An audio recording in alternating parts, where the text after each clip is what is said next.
Hi everyone, and welcome to today's or this morning's session on Adobe Apps for Education. Today we're focusing on Photoshop Touch both in this session and this afternoon session, and we will be our presenter for both those sessions will be the wonderful Ross Wallace. And Ross is a head of creative arts at Sidcott School in the UK, and Ross is also an Adobe education leader. And as you can see, he's got lots of resources on the Education Exchange. You can see his resources anytime you like by accessing his profile on the edX. So Ross, I think I better hand over to you so you can get going. Oh, I've lost your audio. Still there? Yep, I'm here.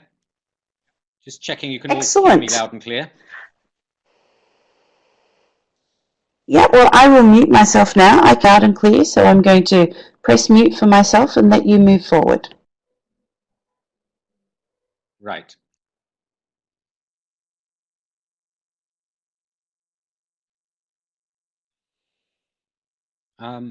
Okay, I just want to check that everyone can hear. Can you type in so I can see that you're getting me loud and clear? Great, brilliant, magic. Right, well, some of you actually already know me, but for others, I will introduce myself again. My name is Ross Wallace. I've been teaching digital art for a very long time. I'm going to concentrate on the work that we've been doing with Montage. A lot of the examples I'm going to show you are my students. Other examples are mine or the demos that I've done in my own classes. This first session will be mostly just show and tell. The second session I do later on today, I'm going to try and do some live demonstrating on Photoshop Touch on my iPhone.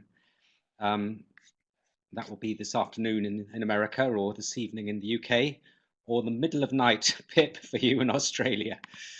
I always start with this slide because it's sort of my token slide.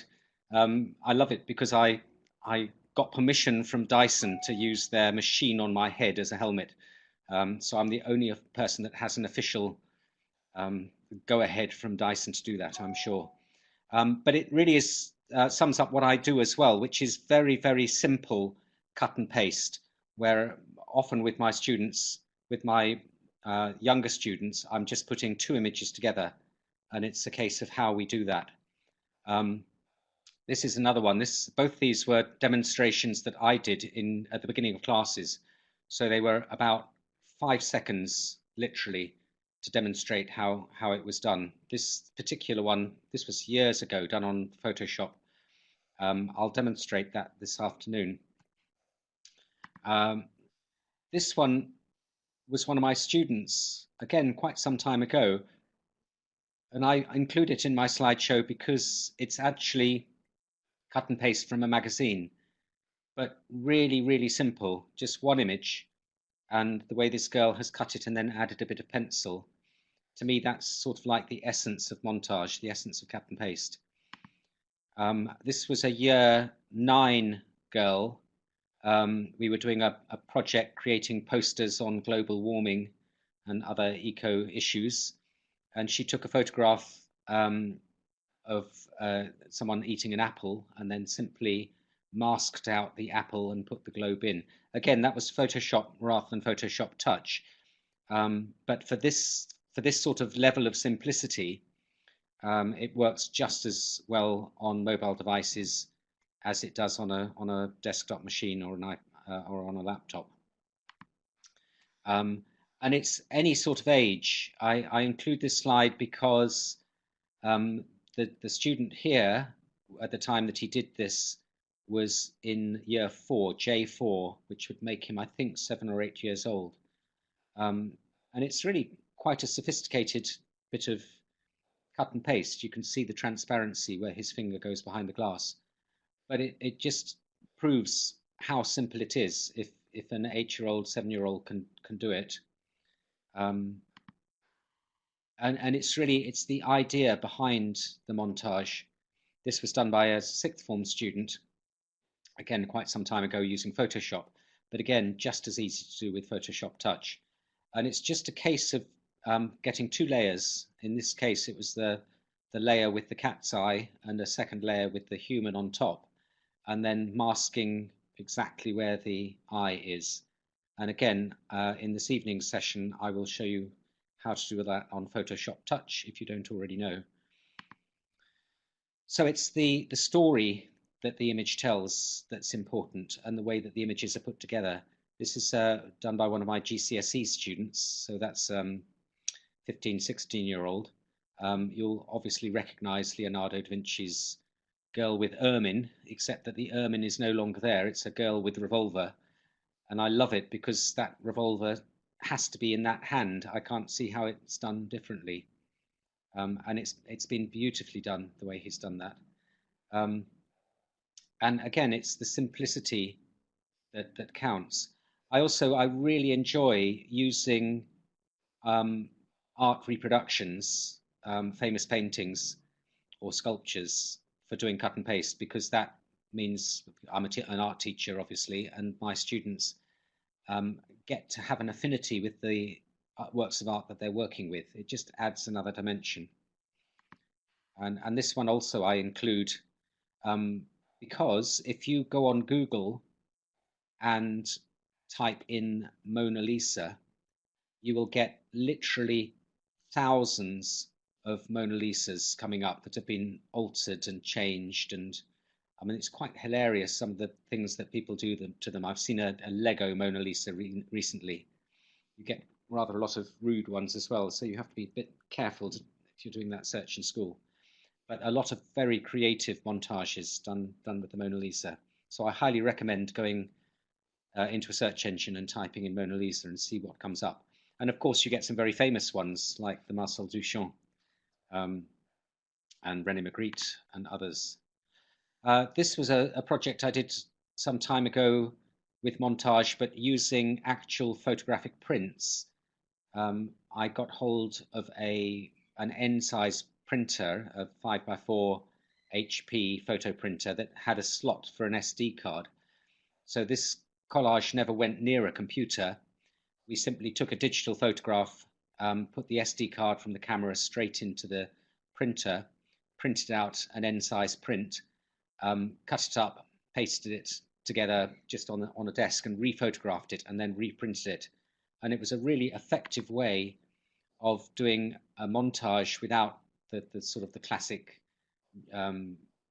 magazine start, the magazine images that are a little bit tired as far as I'm concerned. I find it much better if students do montage from their own work. And this reminds me greatly of a current contemporary artist called John Stezaker, who I'll show you later on, but he's one to look at for montage. What he does is collect postcards. He goes around to antique shops and junk fairs and things like that. He collects postcards of 1940s, 1950s cinema stars and other people and landscapes, and he montages them together. Worth looking at his work. This is a student working on her smartphone, and this was about 3 years ago, a GCSE student. She did almost her entire examination, her 2-year course, from her smartphone. She took the photographs on the phone, she edited them on the phone, montaged them on the phone, uploaded them onto a WordPress blog from her phone. She did do some work on the blog from a laptop as well, but most of her work was done on the phone. And then the assessment was of her website, and particularly her blog. She kept a blog for the whole 2 years of the course, where each lesson she would just write a line or two to say what she was doing, maybe bring in some links, bring in some examples. And I found it a really good way of getting people who are really keen on digital media and photography to have their work ready for assessment, and to keep them engaged as well. The screen does keep certain students really engaged in a way that paper and pencil and other more traditional media don't. I always delve back into the history of photography and the history of montage. And if you go right back to the roots of photography, you will come across a number of artists who are sort of exploring what the new medium of photography was in relation to the older medium of painting. So here is Pete Robinson doing a montage, which is very much like a Victorian narrative painting. You could imagine it as a painting rather than as a montage, but as a photo montage. And also Oscar Rylander doing something very similar, creating a sort of classical, huge classical painting, but as a photo montage. So these early photographers were exploring the new medium in relation to the old, and I believe that we are now doing exactly the same with the advent of cameras. 10 years ago, very few of my students would have had a camera.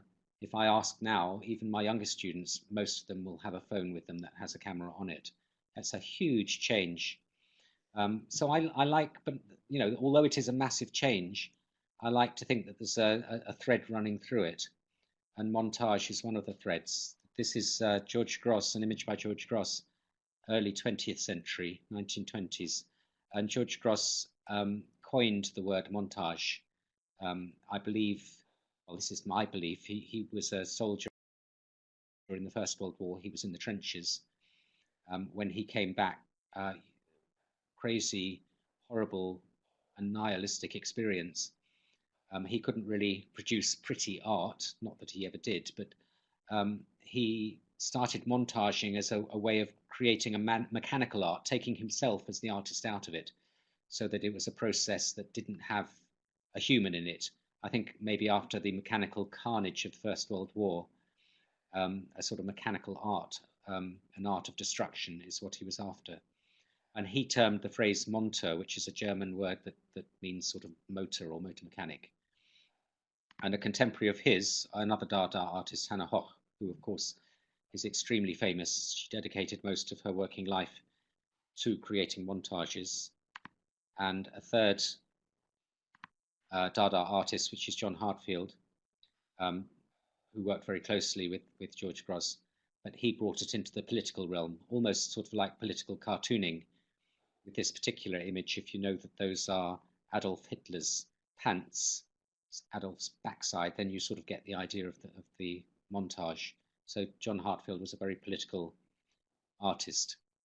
And of course, there were others as well, such as Duchamp, many people doing collage.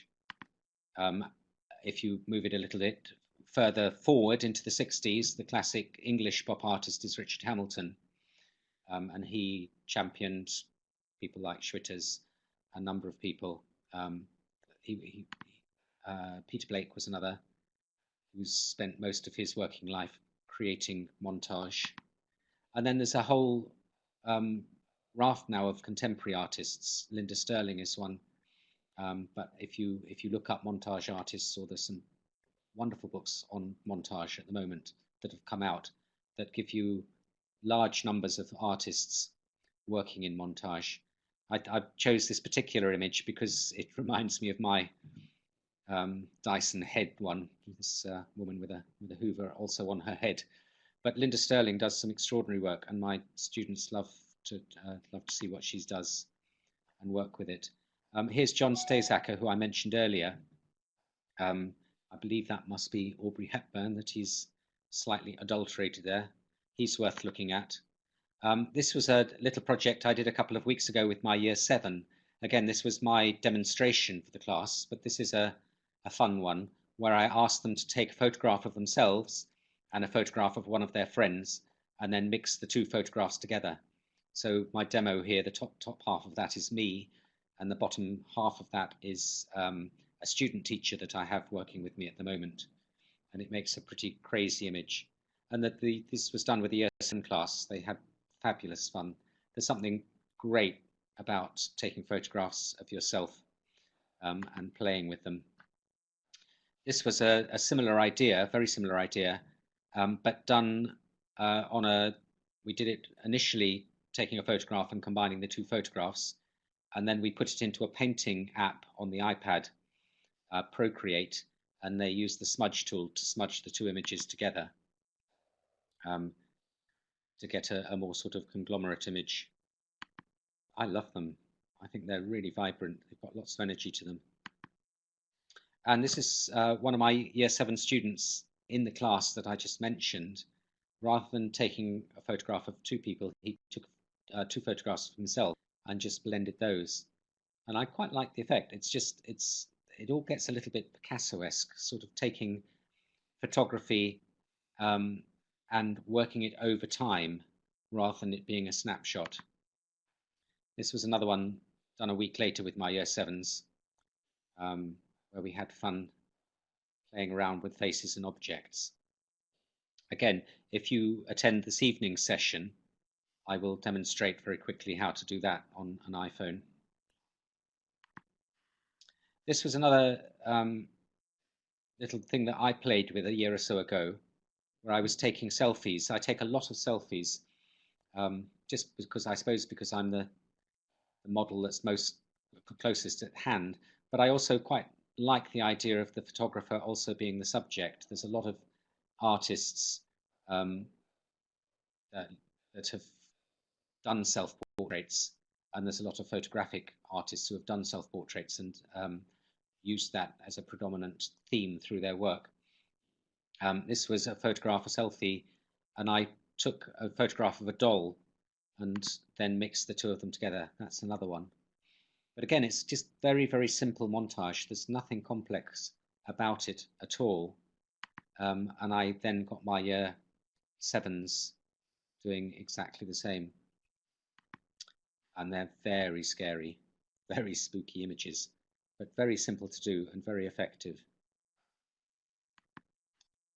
And then a Year 9 student at the time, Erica, doing exactly the same project, but she brought in this idea of mirroring or symmetry, which is very effective. This is an image one of my Year 7s produced many, many years ago, where they produced a mirrored image, which is great fun in itself. The iPhoto, the photo app on the iPhone or on the iPad, Photo Booth, will do an automatic symmetry now, but we just did this in Photoshop, where you take a photograph and then cut half of it up and paste it and then swap it the other way around, flip it, and then flatten that and take another layer, put a Gaussian blur on the second layer, and then rub through with a soft eraser, and that makes it never fails. I suppose these are sort of like these are little lesson plans that are like memes. They're projects that work every time with young students, they're great fun. Here's another one. This is very Picasso-esque. It's a face that's straight on and profile at the same time. This idea, I think we got that from Pinterest. And Pinterest is a fabulous resource to get these neat little ideas from, steal them and then make them your own. There's another one done by one of my students. We had great fun with that project. And again, the Year 7 do it very simply, but this is a GCSE student who is making a slightly more complex digital image using exactly the same idea. And this is one that I took. We took our Year 7s to a museum called the Pitt Rivers Museum in Oxford last term. It's a wonderful museum. It's like an old junk shop, and it's all dark inside, and there are these glass cases, and one of the glass cases contains shrunken heads from South America. And this is a combination of one of my students who was actually photographing the heads on his phone, and the light from his phone was shining up. So I took a photograph of him in this dramatic lighting, and then put the skull that he was photographing behind, so you can just see that tattoo on his forehead that was actually on the skull. And you can't really see much of the skull, but it's there in the background. And this moving on, I'll finish with a things that I've been doing recently, which I'm at a random montage or an accidental montage. So these are montages that aren't actually physically put together, but are there in real life, in real time.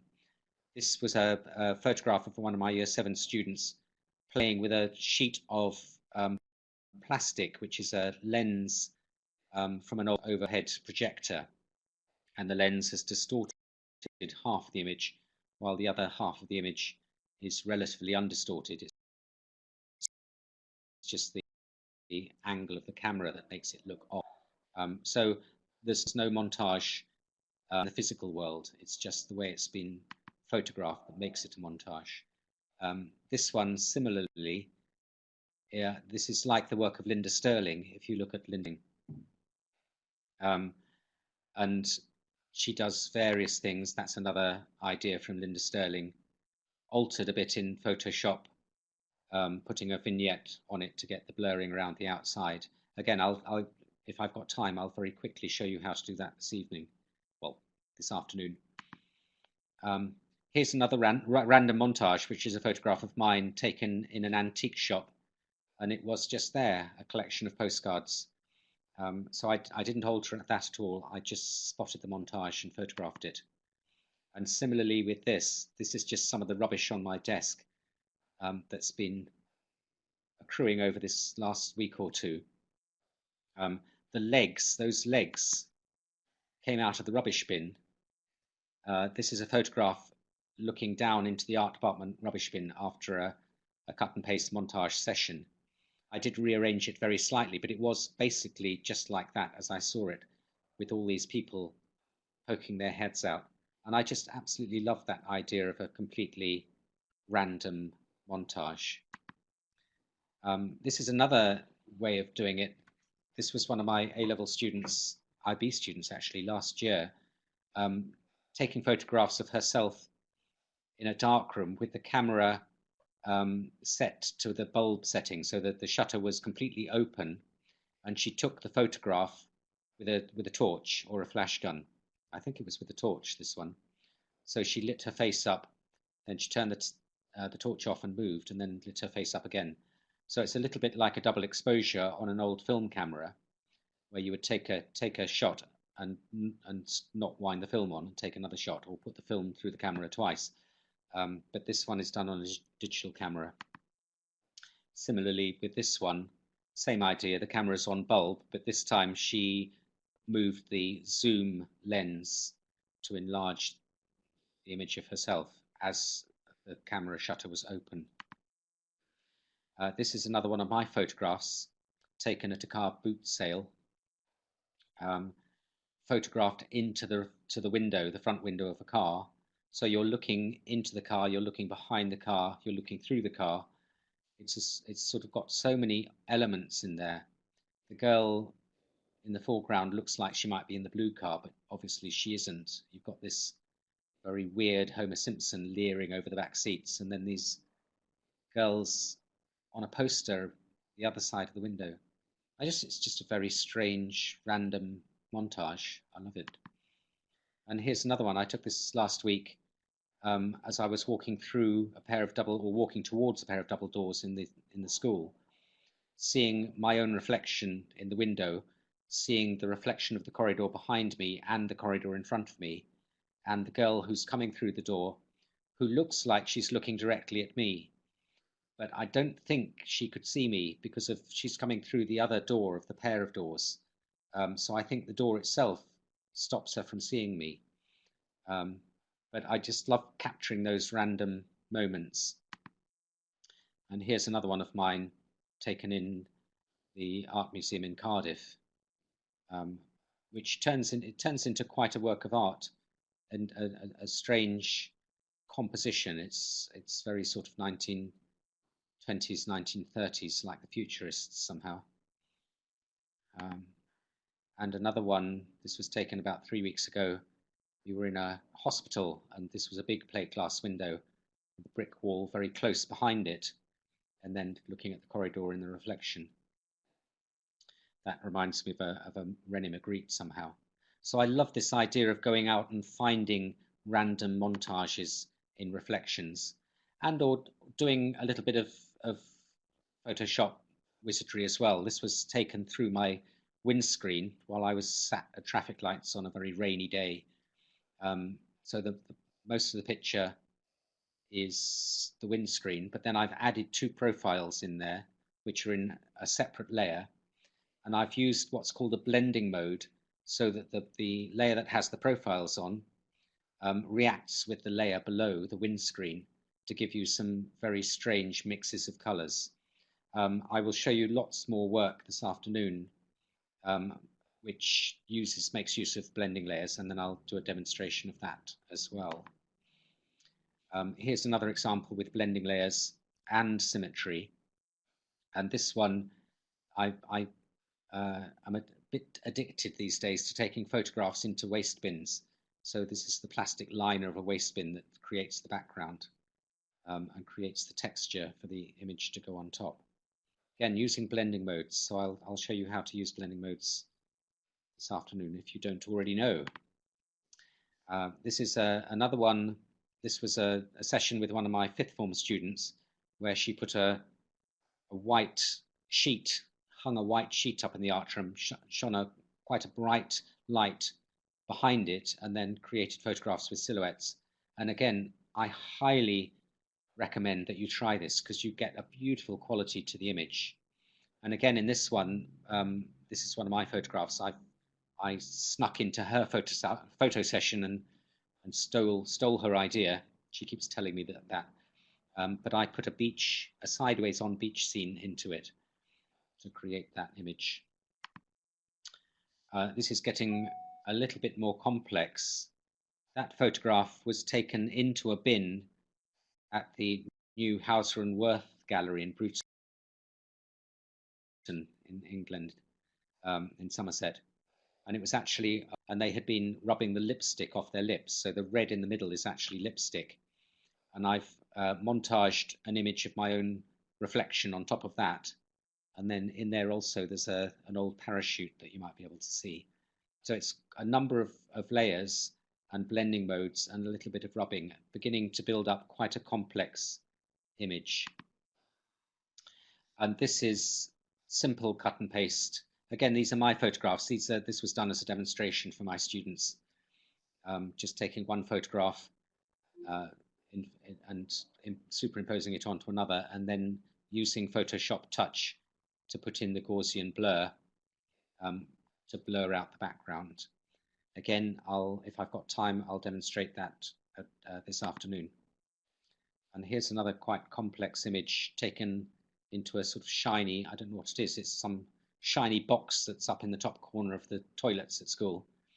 But I've just pasted myself back into it a couple of times, and it's sort of very Escher-ish somehow, very, very similar to Escher's self-portrait, done with a camera. Another thing you can do with Photoshop Touch is just add multiple images together.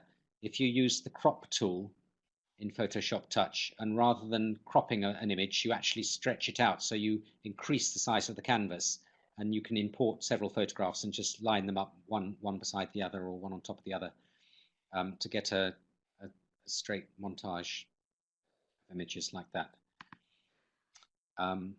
This is getting highly complex. I think there's about 8 photographs in there. I stood at one spot at the car boot sale, and I photographed the passers-by.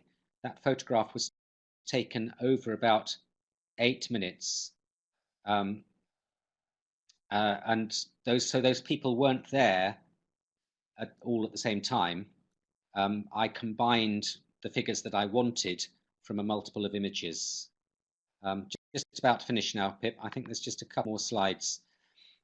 This is the work of a Californian AEL called Nicole.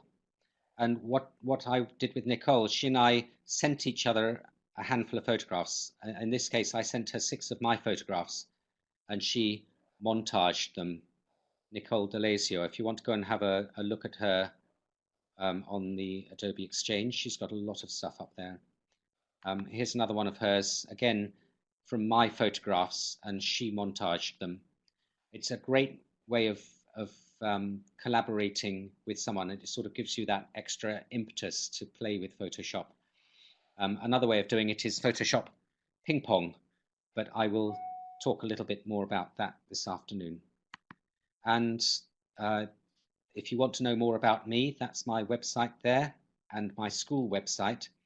And also have a look at Blip Photo. I'm totally addicted to Blip Photo, which is like Flickr. It's a photo sharing site, but you are only allowed to upload one photograph a day, and that photograph has to have been taken on that day. So it turns into a journal, and it's a really neat challenge, and it keeps you taking photographs. And each day I try and, you know, get as good a photograph as I possibly can. And it's actually teaching me a lot about taking photographs, and really teaching me a lot about photo editing as well. I'm using the apps every day, mostly Photoshop Touch, and Snapseed is my other favorite. I use Snapseed a lot. Okay, Pip, that's the end of that talk. I wonder if there's time for people to ask me questions. I'm very happy. If not, I look forward to seeing you again in a few hours' time. Does anybody have any questions for Ross? Ross, the more you look at a montage, the more you see in that photo, and the ability to translate that through a mobile device, I think is a really, really nice 21st century skill, as well as a visual literacy and digital mashed together. So I think it's a wonderful way to work with students, and can be across a variety of subject areas as well. So it's really cool. And no, this afternoon,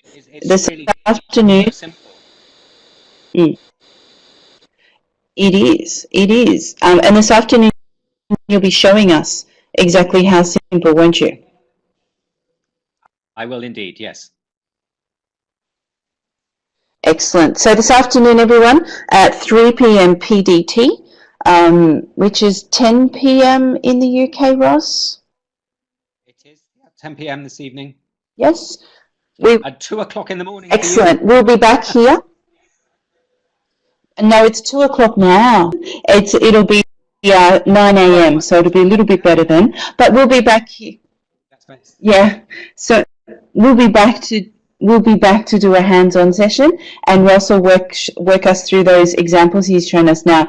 I'll make sure that that presentation, the Adobe Education Exchange activity for this session, with the recording as well, so if you want to go back through it. So thank you everyone for coming this morning or this evening or this afternoon, and we'll see you back here in about 7 hours, 6.5 hours, with Ross, who's going to work us through that. So thank you very much, Ross, and thank you everybody.